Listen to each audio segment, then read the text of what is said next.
Yes, Dr. Moulden. This is Mark Asrani from Black Talk Radio International Talk Show. How are you today, sir? Very fine, thank you, Mark. Oh, thank you very much for accepting my invitation indeed. And Dr. Andrew J. Moulden, MD and PhD, is the new leader of the Canadian Action Party in Canada, and we are so delighted to be with him for 2 hours.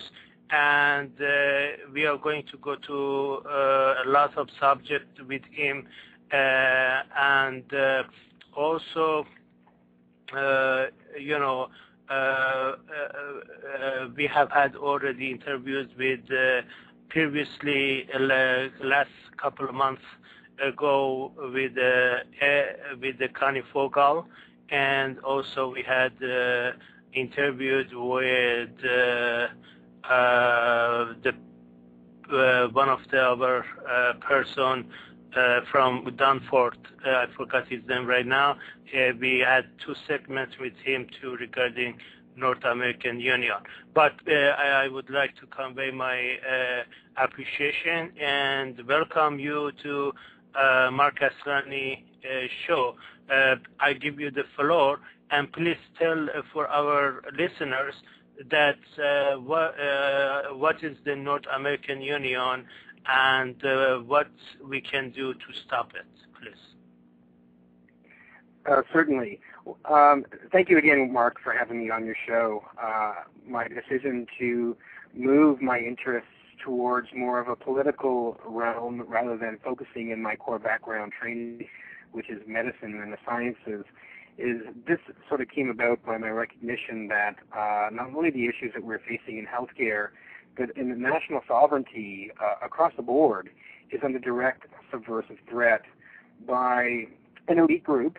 This is not conspiracy. This is now public knowledge, who have greater intent to corporatize and use corporations by and large to subvert the will of the principles of democracy for, by, and of the people. When you begin to realize that you have political problems creating health problems, and from there the issues that you see that are affecting health and public health are the same issues across the board, it becomes a big wheel with multiple spokes coming from it, and each spoke represents a different issue. However, all the issues from sovereignty to nationhood to control of the monetary resources of countries to control of your oil and gas and your infrastructure, and now even your social programs become under threat through incremental changes that are occurring across the board through this intended New World Order that really is actually happening as we speak. You become quite concerned as a citizen, and when concern is not enough, one citizen is not enough, people have to become aware that there are individuals and groups, small groups, that are very, very powerful on the international scene.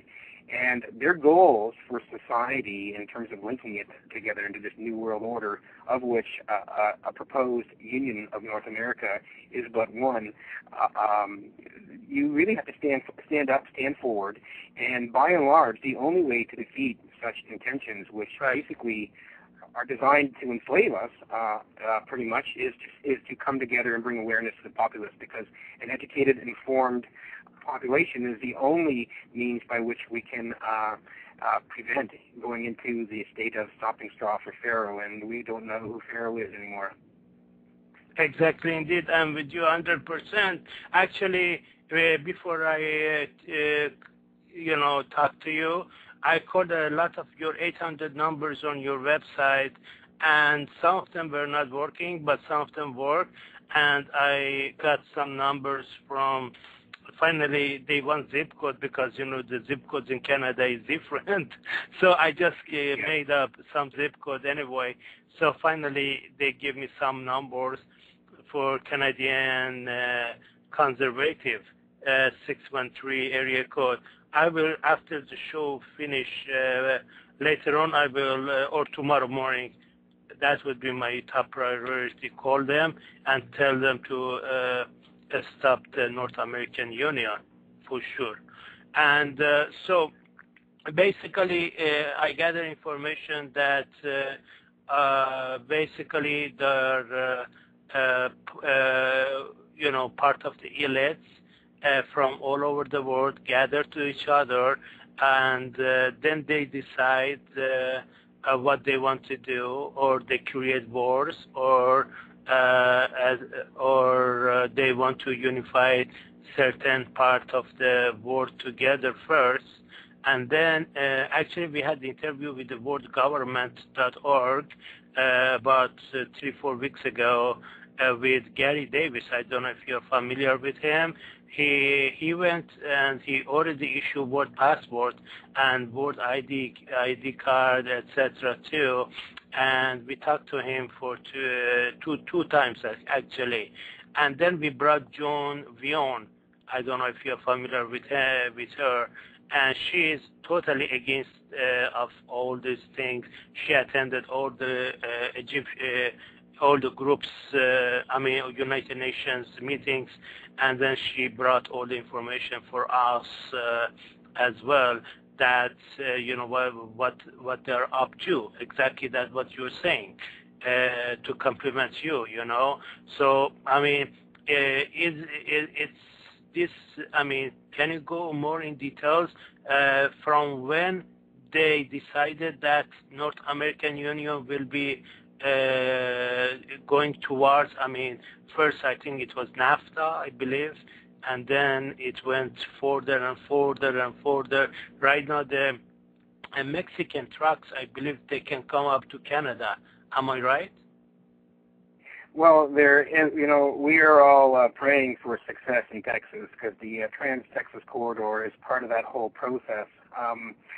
The bottom line is what we're all facing right now is these individuals, these corporate elite, these self-appointed individuals who think that they know better how to run the world for their own profit and for us to be their pawns in this process. They have clear plans, and this has been tried historically, repetitively in governments and organizing and elite rulers or feudalism, where the attempts are tried to take over nations and integrate them under one common rubric. So this is not something new that a society has to deal with. However, it's taken on an urgency by the rate of increase of the incremental changes that are happening to us behind closed doors, without accountability, without transparency, in ways that completely defiles the entire democratic process by which the populace as a whole needs to be informed and have their interests and their rights represented democratically, either in Congress, United States, or in Parliament in Canada, or in Mexico. But right now, we basically have an emergent system, and the Security and Prosperity Partnership of North America, or the SPP for short, is nothing really more than a constitution for this North American Union, as we are being led blindly under the guise of our security and our prosperity, when it's got nothing to do really for our own security or prosperity. It's got to do with mobile profiteering and capitalism at its nth degree, where we all become lost numbers and we don't matter anymore in the decision process. And our democracy under those guises is no longer democratic. And to stand up to this, the only way anything can be stood up to is if the population comes together and stops being fractionated and buying into the smoke and mirrors shows that are put out there trying to sell a bill of goods when this is no bill of goods. These are people with not the greatest intent for us all. They may be delusional in their belief system that they think they're doing something great for society as a whole, but that's just a delusion, and it's certainly not going to fly. And without accountability and without transparency, when you are losing core pieces of the infrastructure of nations, and when corporations take over the ability to actually sue and successfully challenge Supreme Court laws in nations under the guise of restriction of trade or restriction of profits or investments,